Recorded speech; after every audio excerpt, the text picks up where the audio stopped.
오늘 하나님께서 우리에게 주실 말씀은 잠언 31장 구약성경 946쪽에 있습니다. 우리 먼저 드라마 바이블로 읽고 하나님의 말씀 나누도록 하겠습니다. 제31장. 르무엘 왕이 말씀한 바 곧 그의 어머니가 그를 훈계한 잠언이라. 내 아들아, 내가 무엇을 말하랴? 내 태에서 난 아들아, 내가 무엇을 말하랴? 서원대로 얻은 아들아, 내가 무엇을 말하랴? 내 힘을 여자들에게 쓰지 말며 왕들을 멸망시키는 일을 행하지 말지어다. 르무엘아, 포도주를 마시는 것이 왕들에게 마땅하지 아니하고 왕들에게 마땅하지 아니하며 독주를 찾는 것이 주권자들에게 마땅하지 않도다. 술을 마시다가 법을 잊어버리고 모든 곤고한 자들의 송사를 굽게 할까 두려우니라. 독주는 죽게 된 자에게, 포도주는 마음에 근심하는 자에게 줄지어다. 그는 마시고 자기의 빈궁한 것을 잊어버리겠고 다시 자기의 고통을 기억하지 아니하리라. 너는 말 못하는 자와 모든 고독한 자의 송사를 위하여 입을 열지니라. 너는 입을 열어 공의로 재판하여 곤고한 자와 궁핍한 자를 신원할지니라. 누가 현숙한 여인을 찾아 얻겠느냐? 그의 값은 진주보다 더하니라. 그런 자의 남편의 마음은 그를 믿나니 산업이 핍절하지 아니하겠으며 그런 자는 살아있는 동안에 그의 남편에게 선을 행하고 악을 행하지 아니하느니라. 그는 양털과 삼을 구하여 부지런히 손으로 일하며 상인의 배와 같아서 먼 데서 양식을 가져오며 밤이 새기 전에 일어나서 자기 집안 사람들에게 음식을 나누어 주며 여종들에게 일을 정하여 맡기며 밭을 살펴보고 사며 자기의 손으로 번 것을 가지고 포도원을 일구며 힘있게 허리를 묶으며 자기의 발을 강하게 하며 자기의 장사가 잘 되는 줄을 깨닫고 밤에 등불을 끄지 아니하며 손으로 손뭉치를 들고 손가락으로 가락을 잡으며 그는 곤고한 자에게 손을 펴며 궁핍한 자를 위하여 손을 내밀며 자기 집 사람들은 다 홍색 옷을 입었으므로 눈이 와도 그는 자기 집 사람들을 위하여 염려하지 아니하며 그는 자기를 위하여 아름다운 이불을 지으며 세마포와 자색 옷을 입으며 그의 남편은 그 땅의 장로들과 함께 성문에 앉으며 사람들의 인정을 받으며 그는 배로 옷을 지어 팔며 띠를 만들어 상인들에게 맡기며 능력과 존귀로 옷을 삼고 후일을 웃으며 입을 열어 지혜를 베풀며 그의 혀로 인애의 법을 말하며 자기의 집안일을 보살피고 게을리 얻은 양식을 먹지 아니하나니 그의 자식들은 일어나 감사하며 그의 남편은 칭찬하기를 덕행 있는 여자가 많으나 그대는 모든 여자보다 뛰어나다 하느니라. 고운 것도 거짓되고 아름다운 것도 헛되나 오직 여호와를 경외하는 여자는 칭찬을 받을 것이라. 그 손의 열매가 그에게로 돌아갈 것이요 그 행한 일로 말미암아 성문에서 칭찬을 받으리라. 아멘. 오늘은 잠언서의 마지막 날입니다. 31장을 살펴보고 있는데요. 마지막이기 때문에 또 처음을 한번 생각하지 않을 수가 없습니다. 하나님께서 우리에게 잠언서를 주신 가장 중요한 목적이 무엇일까? 1장 1절부터 6절까지의 말씀 보면 이렇게 기록되어 있죠. 다윗의 아들 이스라엘 왕 솔로몬의 잠언이라. 이는 지혜와 훈계를 알게 하며 명철의 말씀을 깨닫게 하며 지혜롭게 공의롭게 정의롭게 정직하게 행할 일에 대하여 훈계를 받게 하며 어리석은 자를 슬기롭게 하며 젊은 자에게 지식과 근신함을 주기 위한 것이니 지혜 있는 자는 듣고 학식이 더할 것이요 명철한 자는 지략을 얻을 것이라. 잠언과 비유와 지혜 있는 자의 말과 그 오묘한 말을 깨달으리라. 아멘. 이것이 하나님께서 잠언 말씀을 우리에게 주신 궁극적인 목적입니다. 따라서 우리가 잠언의 말씀을 1장부터 31장까지 늘 읽다 보면 하나님께서 약속하신 바, 목적하신 바를 우리들의 삶에 이루어 주셔서 우리는 보다 학식이 더해질 것이고 지략을 얻을 것이고 이 하나님의 말씀의 오묘한 진리를 깨닫게 되며 그로 말미암아 하나님께서 귀하게 쓰는 그런 하나님의 사람들이 될 수밖에 없는 것이죠. 그런 의미에서 오늘 31장 마지막 절을 살펴보려고 합니다. 오늘 31장은 1절에 보면 르무엘의 잠언이라고 되어 있습니다. 이렇게 되어 있죠. 르무엘 왕이 말씀한 바 곧 그의 어머니가 그를 훈계한 잠언이라 라고 되어 있습니다. 사실 르무엘 왕의 잠언이지만 엄밀히 말하면 르무엘 왕의 어머니가 르무엘에게 한 것이고 그 르무엘이 그것을 가지고 자신의 삶에 적용하고 난 다음에 이제 또 다른 사람들에게 어머니가 자기에게 주신 잠언의 말씀을 이야기하고 있는 것이죠. 여기서 그렇다면 르무엘은 무슨 뜻일까? 도대체 누구일까? 라는 장면이 우리에게 사실 궁금증을 자아냅니다. 르무엘이라는 뜻은 하나님께 속한 또 하나님과 함께하는 이라는 의미를 갖고 있습니다. 그렇다면 르무엘은 누굴까요? 아무리 찾아봐도 이 성경에서 르무엘이라는 이름은 여기 하나밖에 나오지 않는데요. 유대교의 전승과 또 다수의 학자들은 솔로몬의 다른 이름일 것이다 라고 이야기를 합니다. 예컨대 저희 아버지의 성함 같은 경우 배자, 창자, 성자라는 이름이 있는데 또 어릴 적에 보면 저희 동네 분들, 친척분들은 아명처럼 동호야 이렇게 불렀습니다. 이름이 두 가지가 있었죠. 공식적인 행정적인 이름은 배자, 창자, 성자인데 그냥 동네에서 부모님이나 또 저희 친척들이 부를 때는 그 이름을 부르지 않고 그냥 동호야 이렇게 불렀던 기억이 있습니다. 오늘 르무엘도 마찬가지라는 것이죠. 물론 어떤 사람들은 르무엘이란 이 이름이 그냥 가상의 인물을 상정해놓고 한 것이다 라고 말하지만 어머니 훈계 이런 구체적인 표현들을 통해 볼 때 만약 가상의 인물이었다면 굳이 여기에 이 인물 갖다 넣지 않았을 겁니다. 누가 봐도 알만한, 누가 들어도 그 사람의 지혜를 내 것으로 할 만한 그런 사람의 지혜였기 때문에 이렇게 이름을 언급하게 되는 것이죠. 그렇다면 여러분, 르무엘은 솔로몬이라고 우리가 볼 수 있습니다. 왜냐하면 솔로몬의 다른 이름이기 때문에 그렇죠. 그렇다면 지금까지는 아까 좀 전에 1장을 살펴봤을 때도 이스라엘 왕 솔로몬의 잠언이라고 이야기했는데 왜 갑자기 31장에 와서는 솔로몬이라는 이름을 쓰지 않고 르무엘이라는 이름을 썼을까요? 제가 좀 전에 이야기했던 것처럼 르무엘이라는 이름의 뜻이 무엇입니까? 하나님께 속한, 하나님과 함께하는 이라는 의미가 있다고 그랬죠. 이게 무슨 의도가 있을까요?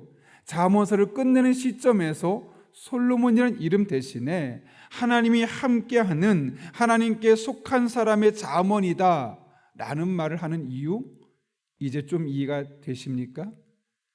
여기까지 잠언의 말씀은 결국 솔로몬 한 개인의 이야기라기보다는 하나님께 속해 있는, 하나님과 늘 함께하기를 사모하고 그 길을 걸으려고 몸부림쳤던 한 사람 솔로몬을 통해 주신 하나님의 지혜 말씀임을 우리에게 말씀하고 있는 것이죠.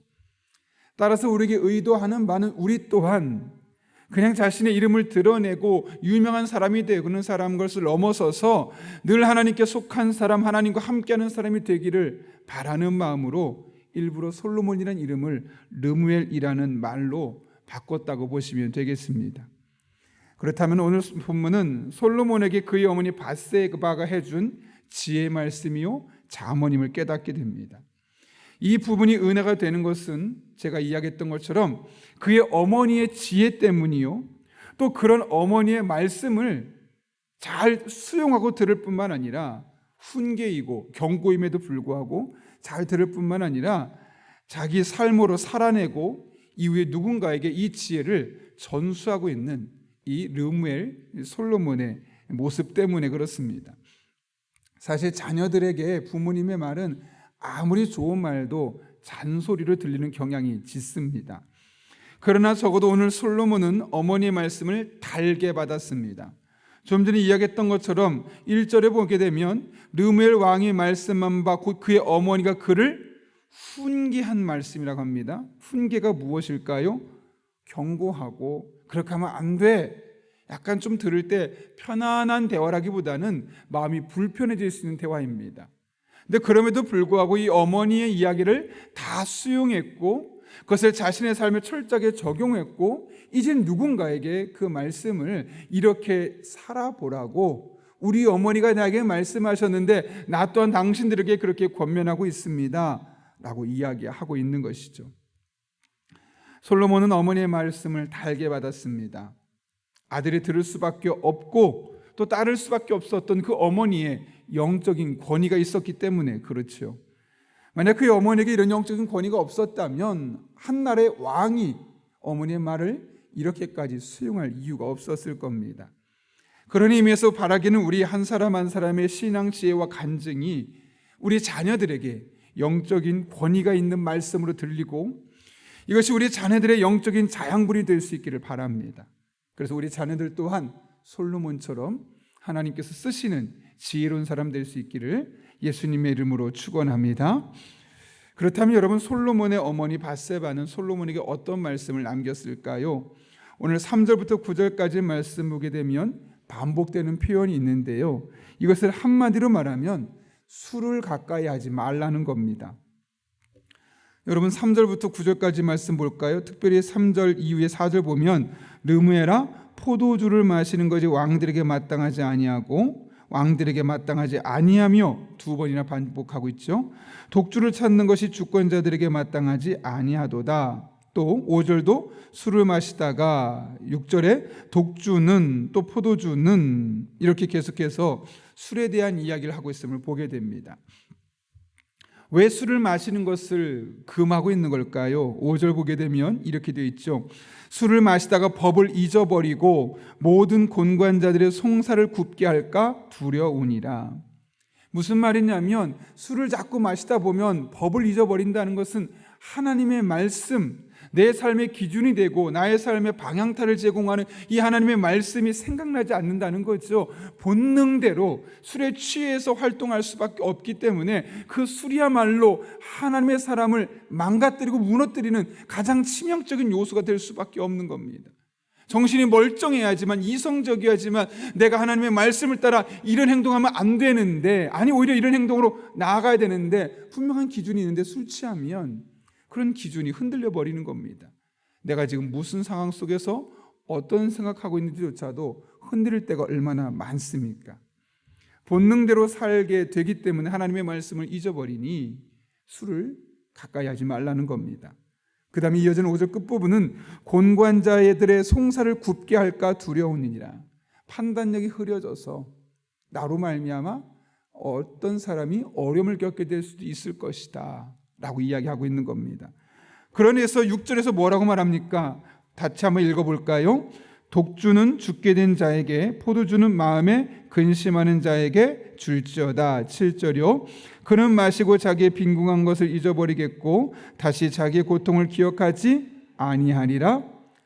그러면 술은 지금 힘든 사람, 스트레스 받은 사람, 마음에 근심 있는 사람, 정말 죽을 정도로 아픈 사람에게는 마시라는 것인가 라고 생각할 수 있지만 사실 여기에서는 그렇게 말씀하는 게 아닙니다. 오히려 술 취할 것을지 말 것을 강조하기 위해서 술은 정말 그런 사람이나 마실 것이지 너는 마셔서는 안 된다.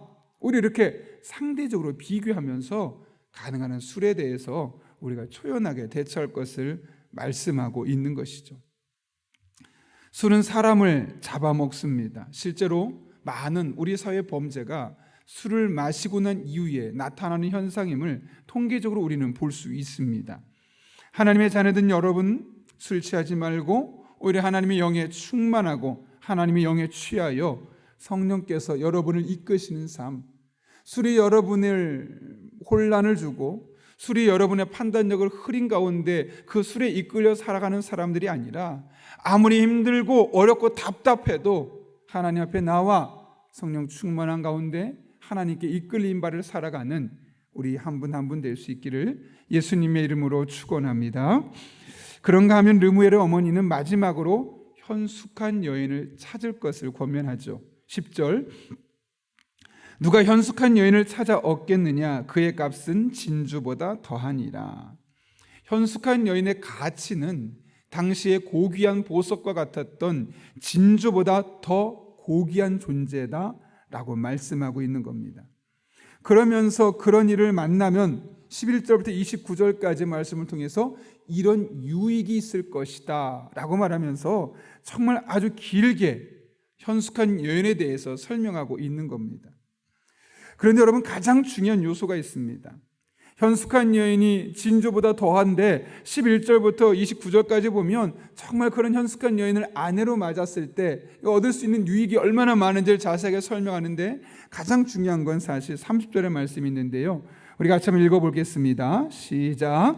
고운 것도 거짓되고 아름다운 것도 헛되나 오직 여호와를 경외하는 여자는 칭찬을 받을 것이라. 아멘. 여러분, 이게 무슨 말일까요?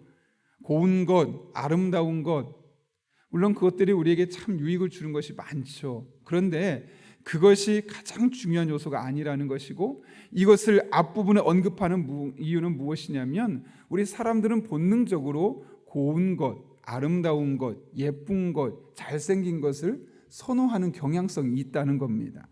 그것은 부인할 수 없는 인간이 갖고 있는 본성 중에 하나입니다. 그래서 배우자를 선택할 때도 가능하면 조금 더 예쁜 사람, 가능하면 조금 더 잘생긴 사람, 혹은 외적 조건이 더 멋있는 사람을 선택하는 것이 우리 인간의 본능입니다. 그런데 오늘 뭐라고 말씀하시냐면, 현숙한 여인을 찾아라. 그거보다는 지혜로운 여인을 찾을 것을 말씀하되, 그럼 정말 지혜로운 여인은 어떤 여인이냐? 곱고 아름다운 것도 너무너무 중요하다. 그것을 완전히 무시하라는 것은 아니겠죠. 우리 삶에 주신 하나님이 또 다른 측면이기 때문에요. 그런데 그런 것보다도 우선 여호와를 경외하는 사람이냐 아니냐가 가장 중요한 요소가 되어야 한다는 것이죠. 여호와를 경외하는 사람이라면 그가 가진 고운 것과 아름다운 것과 잘생긴 것이 플러스 알파의 시너지 효과가 있겠지만, 여호와를 경외하지 않는다면 그가 아무리 예쁘고 아무리 잘생겨도 오히려 그것은 헛되고 거짓된 것이 될 수밖에 없다는 겁니다. 현숙한 여인은 아무리 11절부터 29절까지 이런 많은 요소들을 잘 해낼 수 있다 할지라도 하나님을 잘 경외하는, 신앙생활을 잘하는 사람이야말로 가장 중요한 요소임을 말씀하고 있는 겁니다. 그런데 여러분, 사실 이것은 남성들도 마찬가지입니다.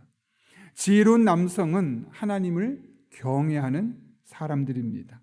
바라기는 아직 미혼인 분들이 있다면 외모나 경제력으로 배우자를 선택할 것이 아니라 하나님을 제대로 믿는, 그래서 하나님의 지혜로 살아가는 현숙한 사람을 선택하는 그런 현숙한 배우자감을 찾아갈 수 있는 여러분 될 수 있기를 바랍니다. 그리고 혹시 이미 결혼하신 분들이라면 부부가 모두 하나님을 경외하는 사람들이 될 수 있기를 바랍니다.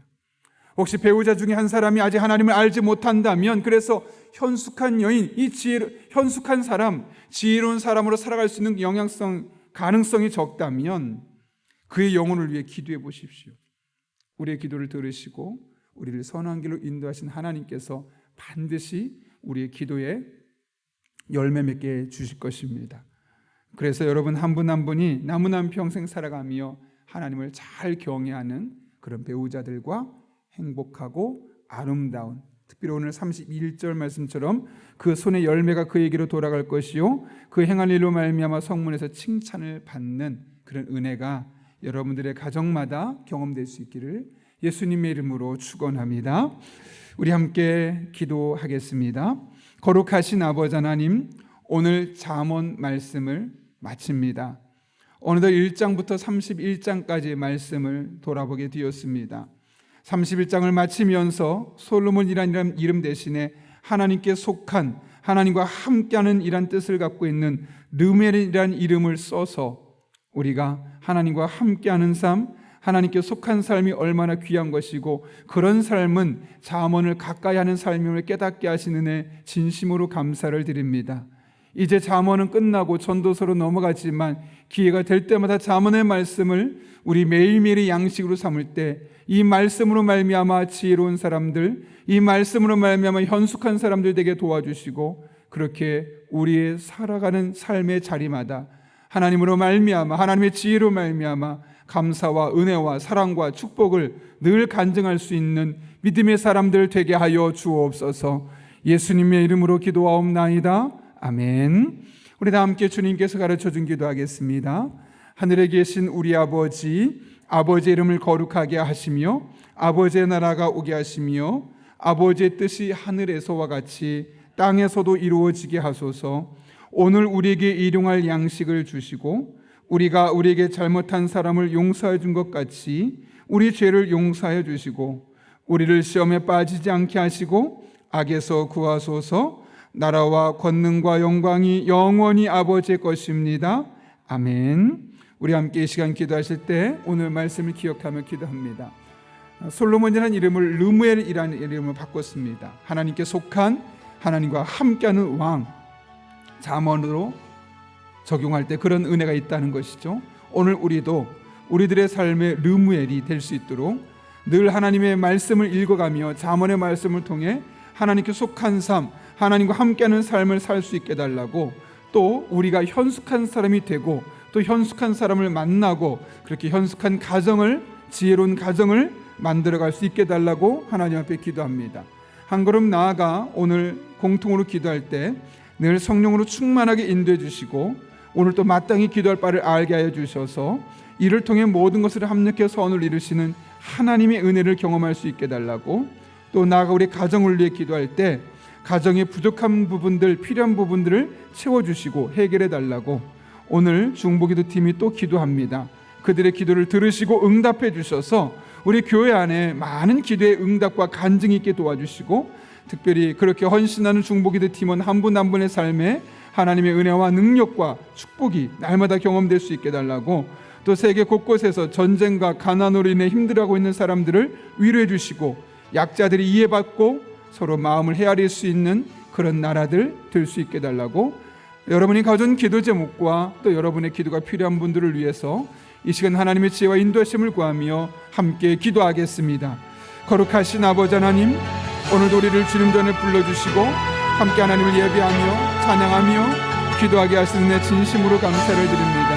하나님을 바라봅니다. 찬양합니다. 의지합니다. 거룩하신 아버지 하나님, 우리로 하여금 성령으로 충만하게 인도해 주셔서 이 하루도 하나님 기뻐하는 삶을 살게 도와주시고